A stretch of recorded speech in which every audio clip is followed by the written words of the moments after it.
Good morning, good evening, good day, greetings with a helping side of welcome and salutations to the safe room featuring security side quests.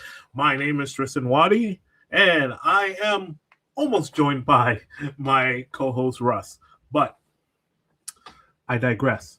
And let me rewind and reintroduce myself because I come to you from the professional service division of AWS, where we help to accelerate customers' journey to the cloud in a secure manner, fashion, form, way, and everything in between that. So, welcome. And feel free to put in the chat where you're tuning in from, when you're dialing in from, or where you're watching from. What is the second screen content, which might be this stream? Hopefully it's your primary, but I will take either. So, as always, hello, producer Jeff. Thank you for joining in. And thank you for doing all the producing, as always.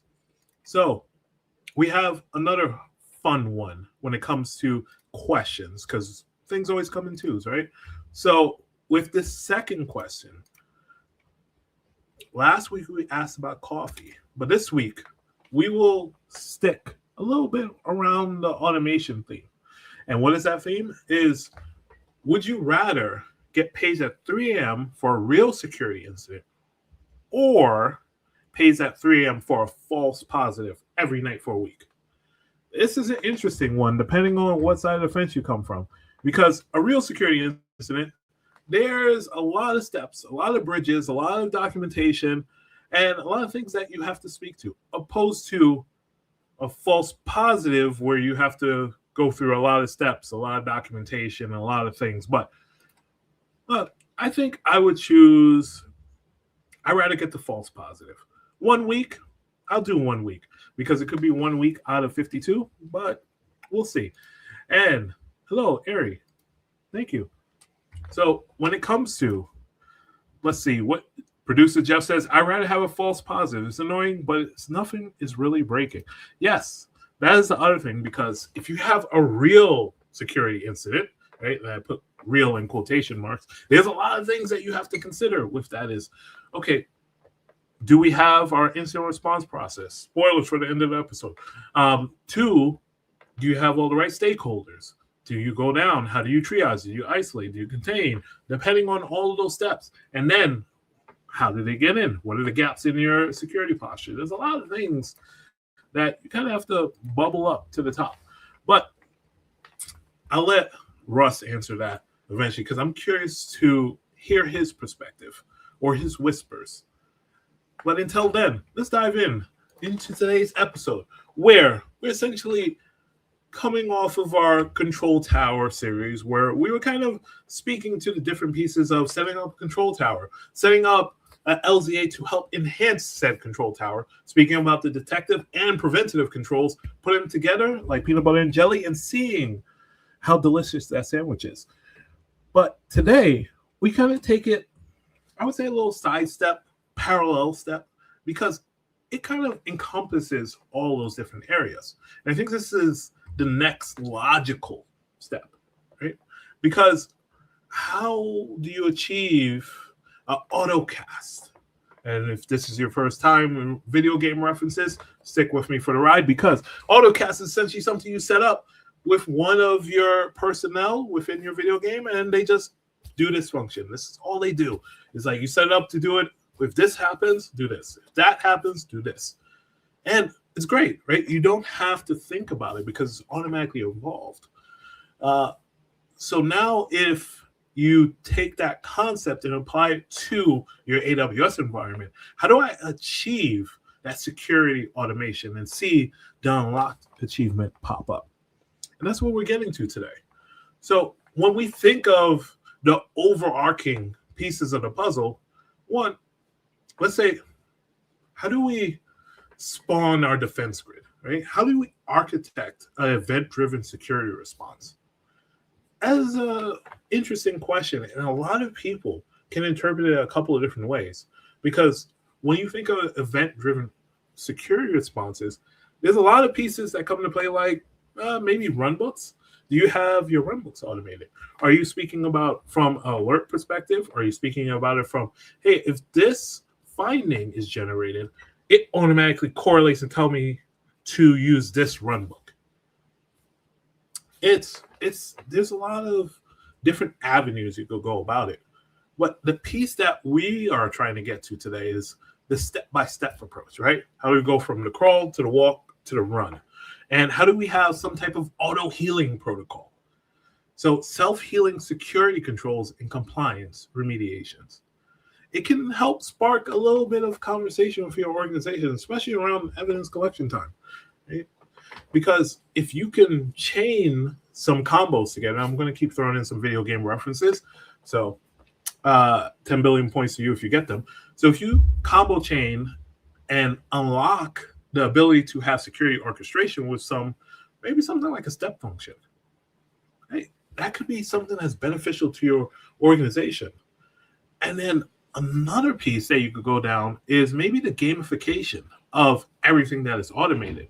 So how do you get that score screen, right? That recap screen and say, hey, you have 10,000 points. In this case, I hope it's not 10,000 findings, but what we're trying to achieve is how do we get the gamification and measure our automation's effectiveness and our security posture that you can help enable other individuals within your organization and also empower. Because a lot of organizations, if you look at our control tower environment, there's a lot of different accounts, and they may correspond to different business units. And those business units may be responsible for the day-to-day pieces of the environment. And what I mean by that is, hey, they're developing different mechanisms to accelerate their growth. So it might be an application, or it might be some code automation. So as you are tuning your detective and preventative controls, there may be little gaps within your environment that somebody might, I'll get back to this. Oh, we don't have KMS key on this, which I really hope you do have a KMS key. But the point is, you're trying to get to a place where you can keep track of these different things. And there's items like Security Hub, which are great. But you might want something a little bit more unique to your own organizational standards. And that's where you can get some customizations in. It's kind of what we're going to speak about a little bit. But I think the place to start off today is kind of how do we set up the general defense? How do we understand an event-driven security model? So this is where I put on, in older times hat, the traditional approach was pole-based monitoring to event detection. Right? It was a game changer for security operations. And what you started to learn is when you shifted to event-driven, it was that next step. It was that next, hey, this is really a game changer, right? Because you have AWS services like GuardDuty, Security Hub, AWS Config, IAM Access Analyzer that continuously generate security events. And if you can understand the architectural philosophy behind these, then you can get some real-time and I would say discoverable items that you can kind of go from, hey, instead of going from days and hours, we can have this almost real-time pieces that are going through our different pieces of the infrastructure. So it's an important part to consider. So breaking down the different components is really key to your overall target state security strategy, but also just figuring out what services you have in your environment and how they should be set up. And that's kind of why we went through the control tower window of just getting to the point of, hey, we have control tower. It has some built-in mechanisms. It enables some governance. Now, how do we continue on this path? But if you're just starting to learn and build your organization, this is where figuring out the different pieces like, hey, what's Event Bridge?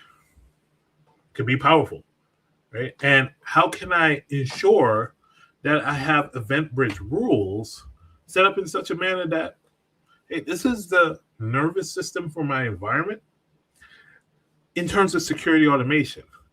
So now I can start to write event patterns that filter essentially to build that backbone of security automation, right? So finds this pattern and then it sets up the specific maybe severity level. It has the resource type, ID, all that good stuff in such a manner that you can just leverage some of the existing tooling to resolve or to triage a little bit further. But I think the key part of that is getting that automation in place. So the automation side is, how do I achieve this? Well, it could be as simple as starting out with, as I mentioned, EventBridge. But EventBridge does what? What empowers EventBridge to take action? And there's a couple of different routes that you can go there, right? Where you can build a Lambda-based kind of automation response where it serves as kind of the front line of your automation, right? Because you have these individuals, let's say individuals, i.e. Lambdas, that are able to, let's say, execute actions immediately from a remediation standpoint. So maybe they can revoke compromised credentials.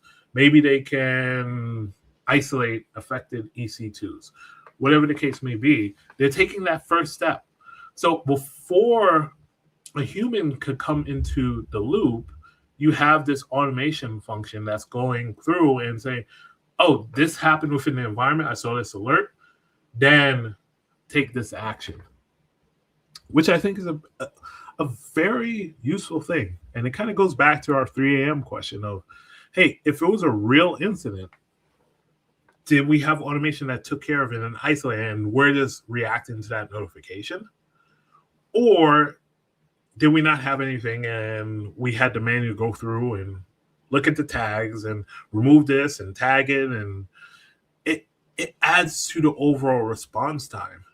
And your mean time to respond is part of it, but also to resolve. That's another kind of key metric as you start to go down. So that's something that you have to consider. And that's where you start to get into the concept of designing event-driven architectures, right? Because what you want to make sure is that, one, your architecture is scalable. Two, is it organized and is it maintainable? For three, because what we've seen with customers is they might build this great design, but it's not scalable. If they get past a certain amount, then it starts to become a lot of noise, or things start to react inappropriately because there's a lot of pieces of the puzzle that come into play. Because if you think of something that may scale up for certain events, let's say, hey, there's a sporting game, right? Reason why I bring up sporting games is this recently the Super Bowl. But when you start to think of that, it's like, okay, how is the architecture going to respond to this from a security standpoint, right? So these are kind of the key aspects and real world challenges that managing event routing across multiple account environments where hundreds of findings are flowing can be challengeable. And challenging, I should say. It's all the challenges, because there's a key piece of learning how your environment is currently designed. And when I say learning, that means, hey, what are the different services and functions and application norms that we have to consider? And also, are we implementing things like least privilege? I think that's a key piece of the puzzle, because least privilege, if you don't have a least privilege role, then what are you doing within your environment when it comes to just compliance? That's one of the things. But also, it just opens up your overall attack surface a little bit too much.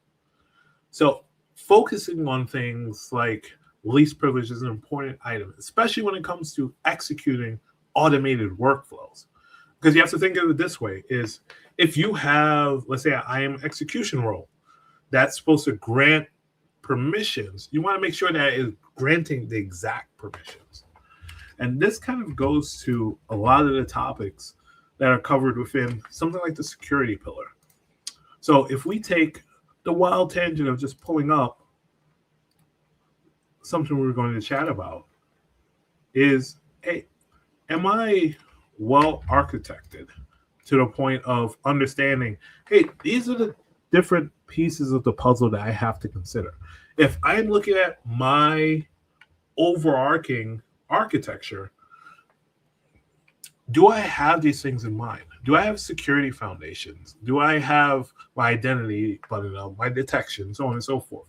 But look back at all the pillars before you jump into security.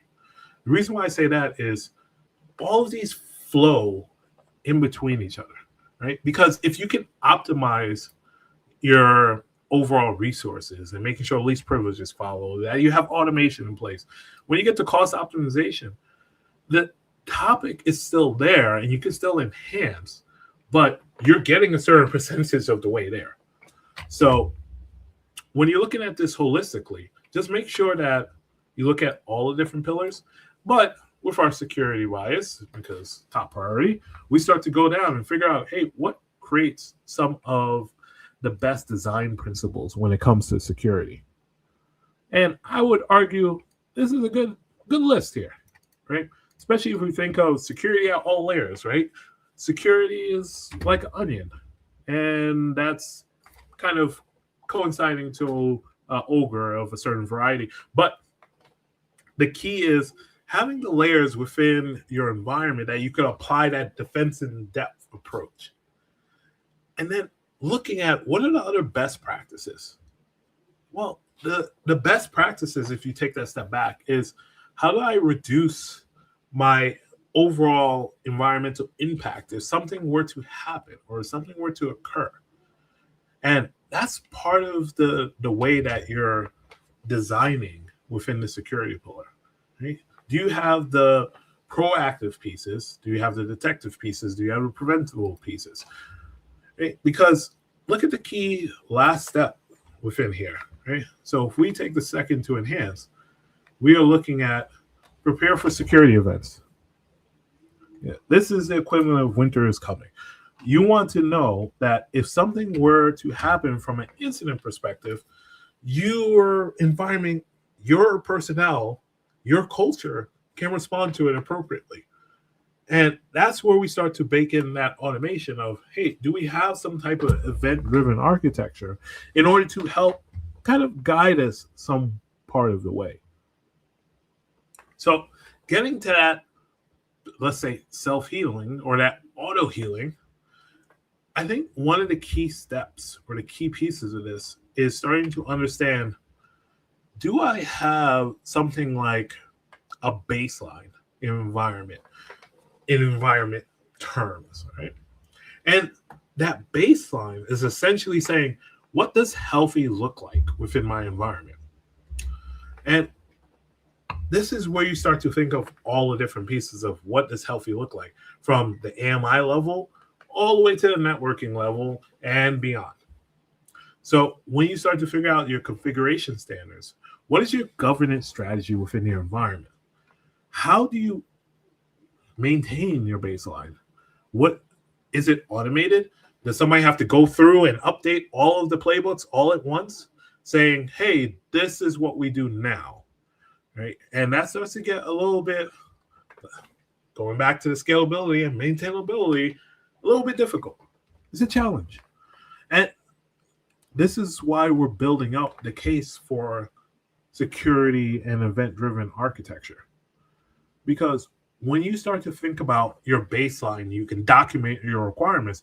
If you can document it, you can codify it, and then you can automate it. So set up things like mandatory encryption settings. Hey, there's something that you can implement to start off with. And what is that something? Well, little thing called service control policies. So before something like a resource is deployed, maybe we can block some of that from happening right off the bat. It's kind of that first line of defense. Because if you have users that you empower within your environment that come from, hey, I'm a developer, I just need to execute. Well, you can execute. You just have to stay in these guardrails. Right? And what we often have customers and conversations with them about is, how do you go from a checklist of you must do this, you must do this, you must do this, to more of an automated, hey, can we have other pieces? Can we have something in the flow to take care of this? And there's conversations with agentic AI, and there's conversations with just plain old automation that we can have. But the key aspect of this is the cultural shift that you have to get to when you're thinking of, hey, what is my baseline state? So when you're thinking along these lines, now you can start to think of, let's put out a highway analogy, right? Because why not? If you're thinking of a traditional highway, you're telling your users, hey, while you're on the highway, you have to maintain 65 miles an hour. You have to, drive in one lane. You have to do X, Y, and Z. Opposed to putting into place some automation or guardrails that the user can exceed 65 miles an hour. So they don't have to worry about it, because when they get to 65, there's not going to be any further they can go from there. When it comes to staying in lane, what happens if it doesn't allow them to do this without the proper processes and procedures, right? If A happens, maybe it goes over. And the analogy continues, but I see that you start to think about it a different way, right? And some of the backbone mechanisms that you can start to think about from an AWS service perspective is not just identity, but what is config to your environment, right? Because if you are looking for deviations in the norm, config is one of the places that you can have in place to help with some of those automations.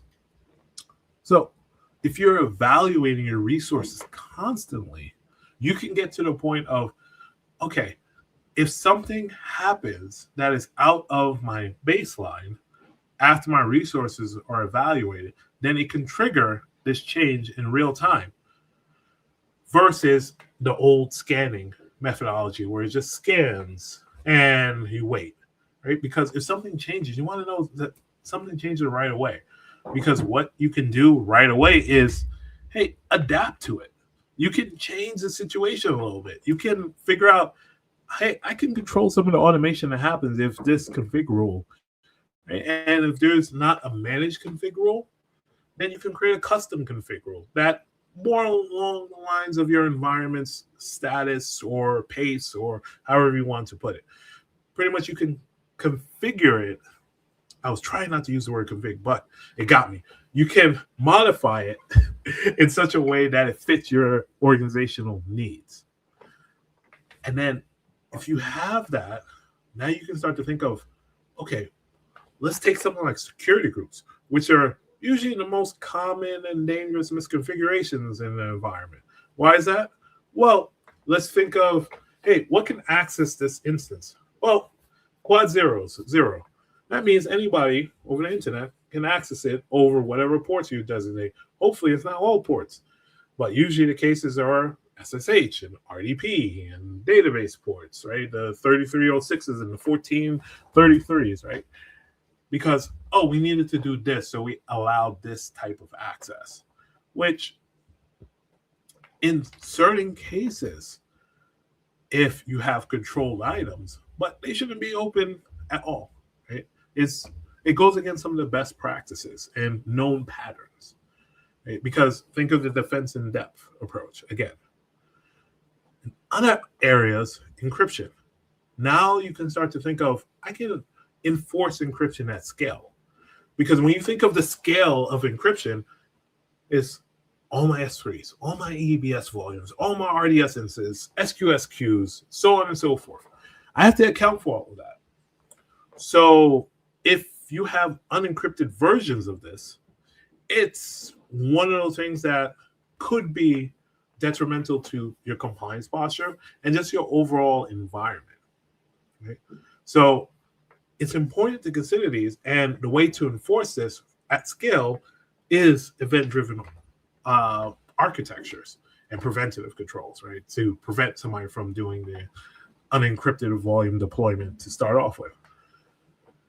And eventually, once you have all these pieces in play, now you start to go down the route of, okay, I understand my environment. If we go back to that piece, now I can start to log and monitor what I have within the environment, and also ensure that what I have in the environment is also protected, right? Because if you are trying to get access into a network, the first move usually somebody goes to is, hey, can I disable something like a CloudTrail or turn off VPC full log? Essentially, can I hide my tracks, right? So if you were in the mind of pick any action or spy movie, you start to go to the point of, okay, we have to get around the computer system, right? And they do all the computer magic that, we all having the computer background, we get a nice chuckle out of it. But the concept is there to take away is, hey, we have to disable X in order for us to do what we need to do. So it's along the same lines of thought that, hey, if I have logging or monitoring or anything like that, I want to make sure there's policy to say, hey, nobody can modify this.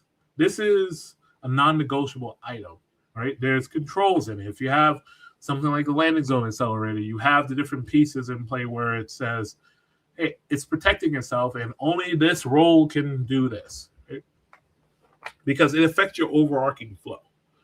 So that's where you start to get into the conversation of the guardrails versus the responsive controls within your environment, so on and so forth. But the place that we're trying to get to is one, of understanding, two, of application, and three, how do we kind of apply this to our overall standards? And what are those standards? Well, there are things that have been developed over time. Some may say they're legendary. As I take the dramatic pause. And with those legendary items, you start to think of, one, some good old-fashioned music that reminds you of a side quest. Because there's so many different things. As I change into my announcer voice a little bit, feel free to comment in chat if you like the announcer voice. If not, I'll try and change it. If not, I'll just keep it the same. See, you got to add and or.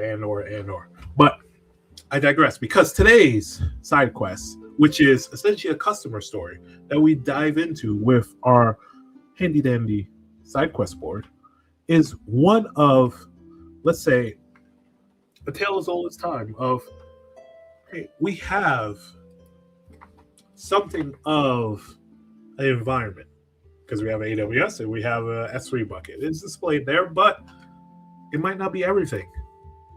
So, thank you, Ari. The announcer voice is good. I'll take that as stop doing it. No, thank you, Ari. But within our side quest, picture our customer story as we set this scene, as we speak about it a little bit more in depth. Imagine if we had a studio. Let's call it Castle Forge, because those are two words that fit together. That maybe they've gotten to the place where, hey, they migrated their global gaming platform, right, to AWS. And now they're getting to the place where they have centralized logging, great, and they have multiple accounts, let's say 62 of them. It sounds like a nice even number. So they have 62 gaming accounts, or I should say studio gaming accounts. And maybe they have to continue to build out their detective controls. We mentioned in a previous episode of Security Side Quest, where we set up detective controls with a control tower. But let's think about it from an event-driven architectural side point. We have this environment where, hey, it seems a little bit too close, right? Because once you zoom in, there's a couple more steps that both parties have to consider, right? Because the side quest is a visualization of where we're going. So if you have different individuals that are authenticated, that meet the standards of your environment, and maybe they actually work for your environment, you say, hey, this is supposed to happen.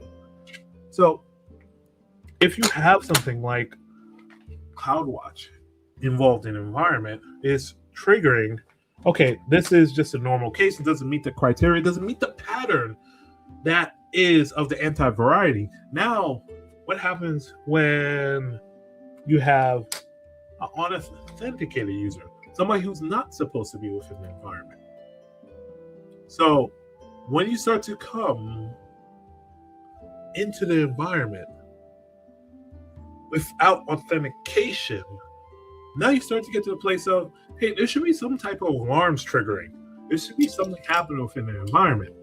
Now we can start to have a splintered approach, where one way we have maybe that lambda we spoke about. And I should place lambda face up, where, hey, if there is some type of event that occurs and CloudWatch captures it within the logs, we get to the place of alarm bells triggering, auto remediation. Let's do something within the environment.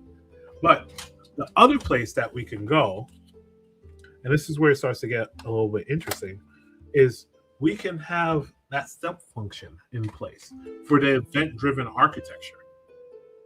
So if you stay with me for a second, is can you have multiple? Yeah, you can have multiple, but do you want multiple?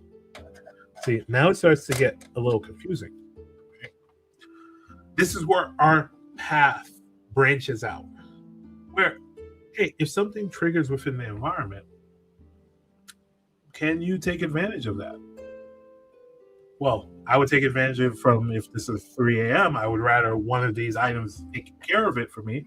But I digress. And the point is that to protect your environment, you can trigger these different mechanisms, right? Because when you start to go through and understand that you may have something like guard duty in place, you may have some Macy findings in place, right?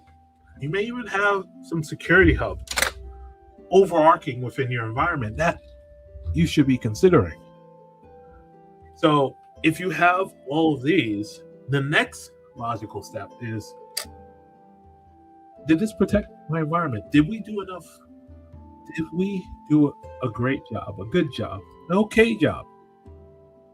And you're watching AWS. I like that one. 10 billion points there, Airy. So if you're thinking about, hey, this looks a little bit complex, that's okay. Usually environment architecture looks complex, but if you break it down to the ones and zeros, I say, it seems a little bit better, because maybe when we're speaking about the different pillars, maybe we don't have a standalone. Maybe we have a more complex event-driven architecture in place that says, hey, this pattern is recognized because maybe there's more steps that we have to authenticate and check before we move on. So if you stay with me, now your flow is a little bit simpler to figure out. Is you have these two types of user groups.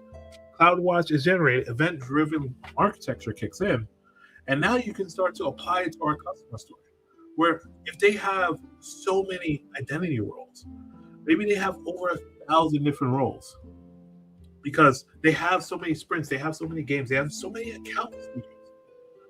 And if you have that much and you're running, if you don't have the foundations in place, you may have multiple S3 buckets that contain data of some variety. And if you don't have the mechanisms and guardrails to say, hey, maybe we shouldn't have quad zeros and everybody open to accessing those S3 buckets, those are little steps that you can do to help reduce. Because you want to go from, hey, I'm spectating a threat to I am blocking them. And that's where we're going with this methodology, is event bridge fires alerts, suspicious API calls.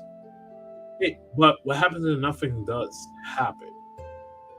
And that's where the enforcement conversations usually come in. And so on and so forth. You can name the same thing with different services. CloudTrail, somebody disabled encryption, but it didn't do anything. Oh, maybe we have something like Security Hub. Shows a lot of misconfigurations that should have never been there in the first place. but the enforcement action is an important action. And that's why event-driven architecture kind of forces these conversations to the forefront a little bit. Because now you have to think out each step along the way. Pun intended, but not really.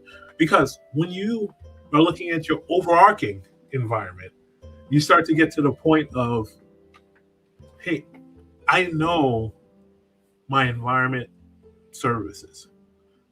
I have some detective controls, but are all those detective controls set up in such a manner that helps me to succeed?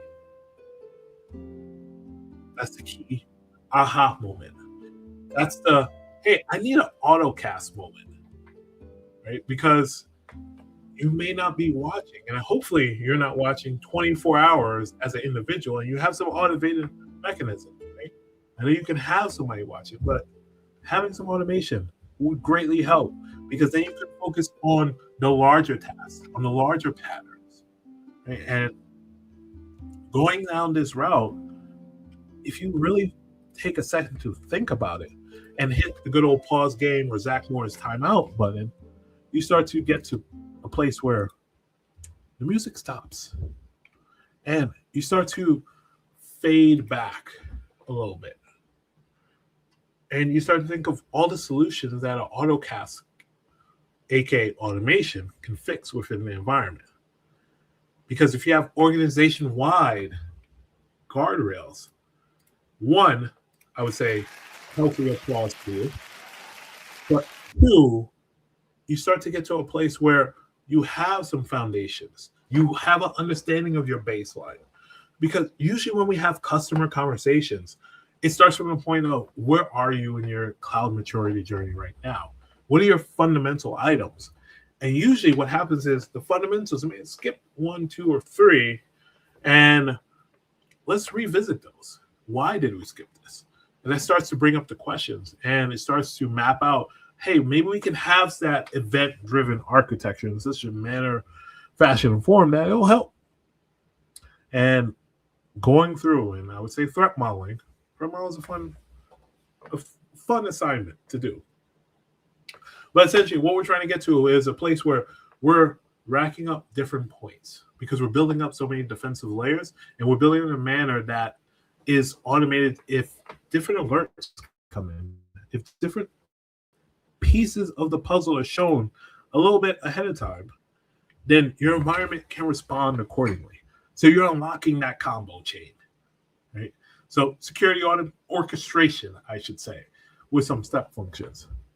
Because if I were to put this in video game analogies, a single Lambda function response is kind of like mashing one attack button. You just keep doing, and it works against basic enemies. But when the enemy just goes left or right, then you start to have some issues, because you're just pressing the one button, because you only programmed everything to do that one reaction. The point that we're trying to get to is, hey, can we have a step function or orchestration engine that has a multi-stage response workflow? So in the real world, if somebody goes left and right, you have different scenarios built out that it can respond appropriately.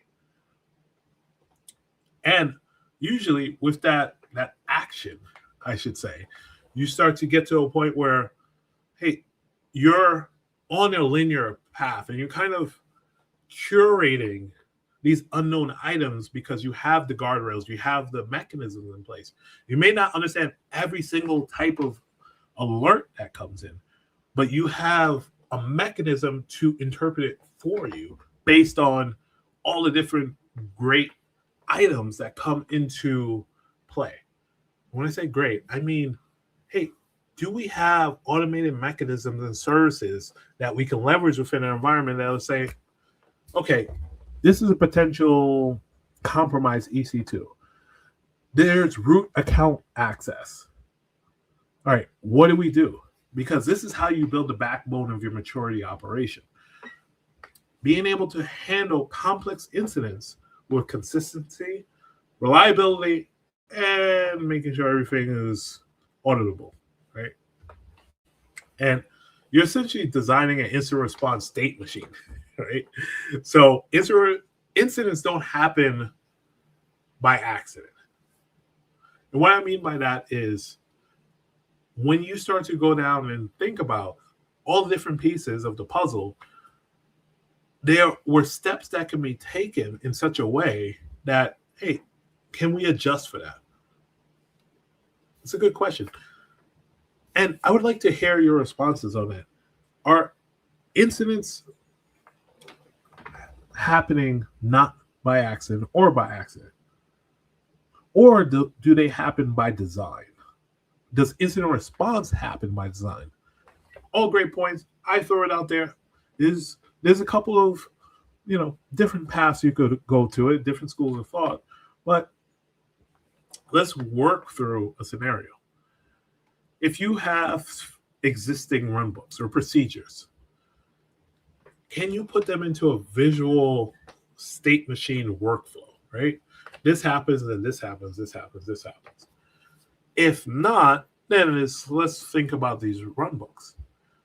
So what you want to do is set up your environment. You can start off with a regular pad and pen or notepad or notepad plus, right? Where you get to a point where you say, okay, can anybody on my response team respond to the same item the same way? What I mean is if it's 2 p.m. or 3 a.m. on a holiday weekend in a blizzard, and keep adding the adjectives in there, well, can your response plan hold up? That's the key question. That's the item of the day. The word of the day is environment readiness. Threat enrichment. Well, what is threat enrichment? Well, if you have these different findings that are coming into your environment, now as you start to go down the maturity route, now you can start to get to a place where you're saying, okay, maybe we categorize this type of alert higher than other organizations based on this context. Right? You want to make sure that you understand your environment, that you can build enrichment into your overall workflow and steps. So if part of your incident response is, hey, threat hunters have to go in, and I should say incident responders have to go in, and they have to be able to search efficiently through their logs. So if you have a control tower set up, maybe you have a centralized logging archive account, and within that centralized archive account, you have S3 buckets. Those S3 buckets may get pushed to another, let's say, third-party SIM. So within there, are you sending all the information to the SIM? Well, one, are you sending all the correct logging sources based on the incident response guidelines, right? Thinking about VPC flow logs, Route 53, resolver queries, CloudTrail, and kind of going from there. What I mean by that is if you're sending all those items, you're essentially sending all these different pieces of the puzzle. How are you interpreting those different alerts? And how are you categorizing these different items? There's a bunch of different services that can help with that. But can you, within your maturity journey, set up something that is a little bit more customized to your environment? And I know we're speaking about a lot of the automation pieces and a lot of threat enrichment capabilities. There's still human pieces to this. That's where I would take the little step back to put that little disclaimer that you should still have humans in the loop with approval gates. Just like if you have a LZA pipeline running, maybe it makes sense to have an approval gate before somebody deploys something into the pipeline that stops the pipeline, where you can reverse and you can do a lot of things, but then that's loss of time. And in case of this being some type of incident or trying to recover from some type of incident, that can be somewhat of an issue. Time. So if we continue down this thought process of keeping a human in the loop, now how do we do so? You can think of different mechanisms. Think of maybe something like SNS or Slack integration, or PagerDuty, or maybe a custom web interface where somebody has to hit a big red button or something along those lines. It's different mechanisms. And red button would be interesting. Just go to one page and just click it, and it's like, okay, I approve. But creating some of those customized items within your workflow from a human perspective allows everybody to think about things a little bit differently, because you start to go through from start to finish your toll gates of, at one point do I interject a human to put them in the loop? Because it's an important consideration. Because if you don't have, let's say, everybody on the same page, then you can get to a point where somebody may approve something, and that might not have been the best step for that point in time in the environment itself. And you can also do this with services. You can have custom security hub actions, so on and so forth. But the keys, I would say, takeaway from this is making sure that the concept of least privilege and human in the loop is still there, even for automation. Because when you start to understand these key pieces, you can get to the part of, hey, I can control my traffic. I can control my subnets. I have enough mechanism, enough data to build up my environment in such a way that I can keep track of it. I can keep score of it. And that's where we were speaking a little bit about gamification. Because if you have account owners and those owners are following your governance and guidelines, now gamify it.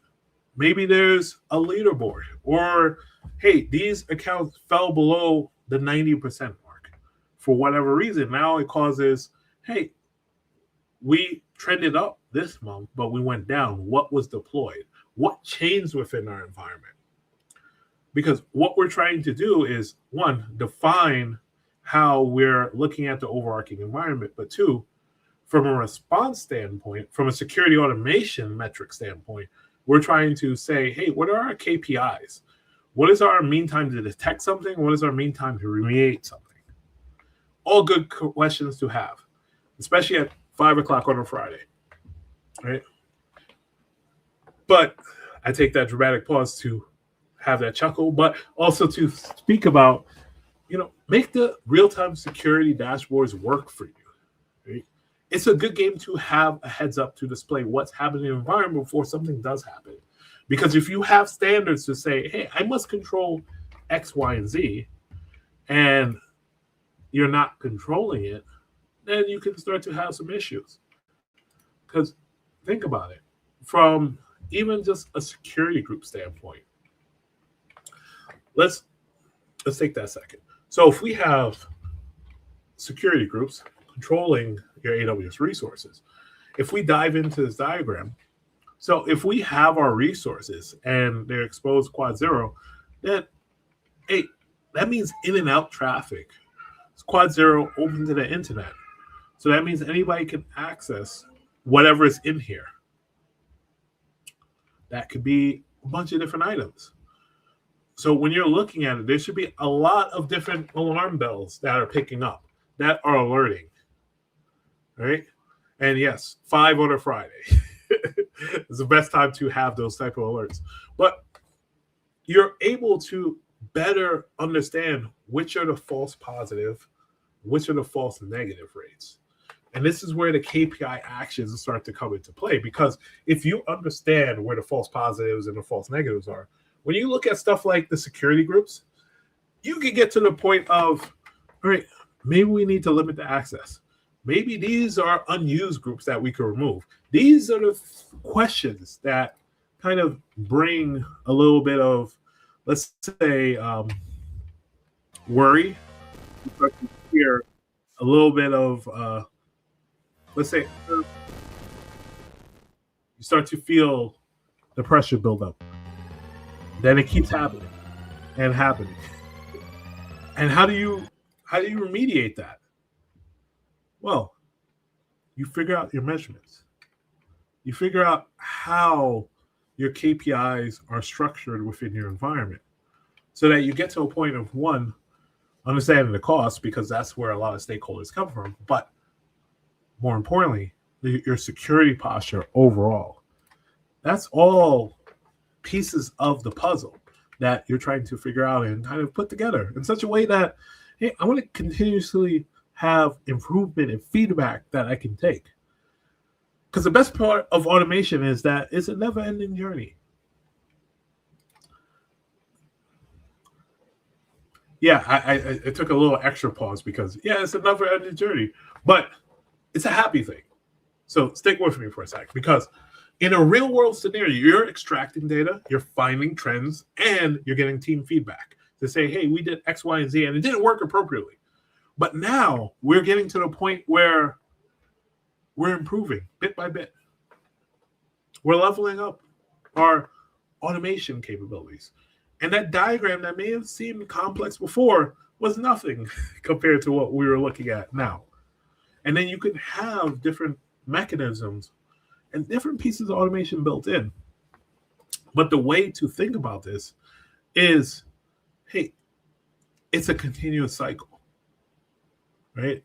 Even an incident, if you look at the NIST instant response framework, when it comes to how it happens and kind of the last step is like, hey, iterate, right? How do you prepare for the next one? How do you prepare for the threats that come after? Well, you can always go through and get, something like certificate knowledge, which is always great because keeping up with certifications is good because now you can kind of stay on top of the new services, new features, and new ways to have pattern recognition to say, hey, this is what happens to customers and how they deal with their automation challenges, right? So kind of going through and understanding these different pieces of the puzzle are great, right? So now we have a question. Gamification will now allow security settings to be changed too much on the fly by mid-level security cleared users. They may have changed their allegiances. So if I were to break down this question is, hey, we have a gamification of, we have a view of our environment a certain way. I'm trying to make changes within my environment. Maybe they start to go down the route of chasing a score rather than securing what they're developing. But I think that goes to the overall governance structure of the environment. Of the gamification comes from that security dashboard, right? But the actual governance comes from the different frameworks and your North Star from a security and compliance framework standpoint. So there should be guardrails in place to prevent critical items, your criticals, your highs, and preventing, public S3 buckets, stuff like that. But things that may be in route. Think of a swap from TLS 1.2 to 1.3 or something along those lines. Like, hey, we have this many years to do this. Well, we're trying to push for this mechanism, right? As an example. So now you can leverage this gamification to your advantage of getting ahead of it. Or IMDS v1 to IMDS v2. These kind of items are critical, right? So thank you for that question, by the way, Jordy. And going through and understanding these items leads you to go through, the typical knowledge quest questions. And I know I take the sip of coffee and answer, what's a knowledge quest? Well, a knowledge quest is that part of the show where we delve into different mechanisms in the form of, hey, how do we go down the path of maybe a song of compliance and controls, or the DevSecOps Chronicles of Shift and Left, or how do we just plain old build Aura?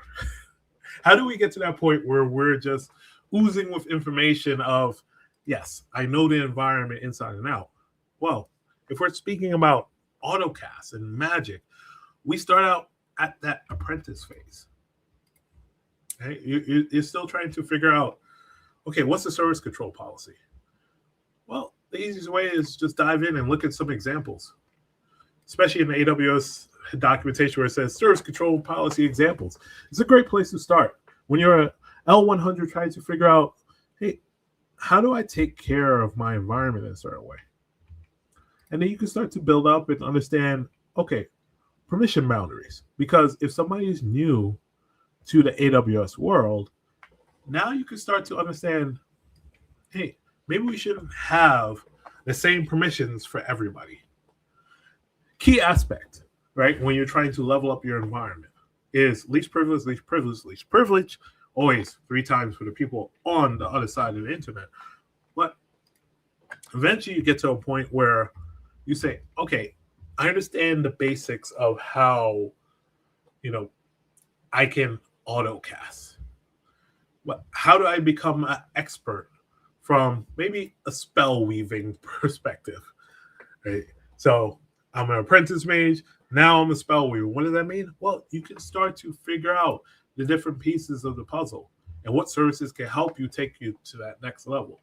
Where something like Network Firewall is a great example because you have your manage, you have your custom rules that you can set up. Because when you get to the Saracata, now you can start to say, hey, I can do X, Y, and Z. I can drop packets or I can allow. There's more conversations to be had, especially from a networking standpoint. But it's not the only standpoint when you're a spell weaver. Because now if you have config enabled and you have custom config rules, now you can see all the non-compliant resources. You can see, regular managed config rules as well. But what I'm trying to say is we have non-compliant resources. How do we remediate these? Well, you can set up some auto remediations, right? Different rules that could take place to say if A happens, then B happens. And then you start to go down that route of, okay, now I understand a little bit more. Now I'm not just the spell weaver. I am somewhat of a legendary mage because I completed a step function. And your step function doesn't have to be that complicated. It's just, instead of, to our analogy, pressing the one button, you kind of maybe pressing 3. Or you get into a point where you can go left and right. Right? It's multiple steps. You're making a little bit more complex changes to your environment to adapt to different scenarios. And that's where we're trying to go with having that understanding. And the best way to go about this is starting out with some of the reference architecture of how do we get to the place of understanding the basics.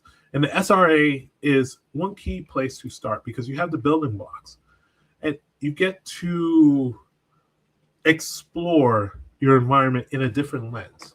And that lens is one of, hey, a lot of customers went down this route, and this is some of the best practices and known patterns that are known to work, especially in these spaces with these compliance. And I'm speaking fast because there's a lot to it. Right? The sudden stop. Well, it's an important concept to get because when you're looking at developing your environment, you don't have to go at it alone. You can go with the different pieces of documentation that are out there, the frameworks. And that's where we go back to the foundational steps because eventually the foundational leads you to, a place of, hey, now I have a better understanding of my environment. I built up my XP one experience point at a time. And now I can cast a couple of, auto engage spells where I see that achievement unlocked. So with that being said, hey, I think we're a little bit out of time, but start to go through and understand these different pieces of the puzzle. And until next time, let's have fun leveling up and building out the security posture as well as an incident response plan. That one's for us. So until next time, have a great one and good day.